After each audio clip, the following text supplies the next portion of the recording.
తండ్రి అయిన దేవుని నుండియు ప్రభువైన యేసుక్రీస్తు నుండియు కృపా సమాధానములు మీకు కలుగునుగాక.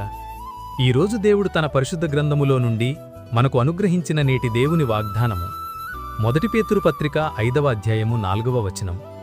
మీరు వాడబారని మహిమ కిరీటము పొందుదురు అని దేవుడీరోజు మనతో మాట్లాడుతున్నాడు.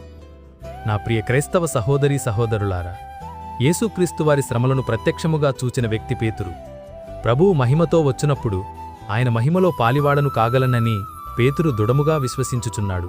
అలాగే మీరు కూడా ప్రభువు మీకు అప్పగించిన దానిని జాగ్రత్తగా, నమ్మకముగా, యథార్థంగా చేసి తోటివారికి మాదిరికరముగా ఉండుమని చెబుతూ, అలా ఉండిన వారికి ప్రధాన కాపరి అనగా యేసుక్రీస్తు ప్రత్యక్షమైనప్పుడు మీరు వాడబారని మహిమ కిరీటము పొందుదురని భక్తుడు తెలియచేస్తున్నాడు.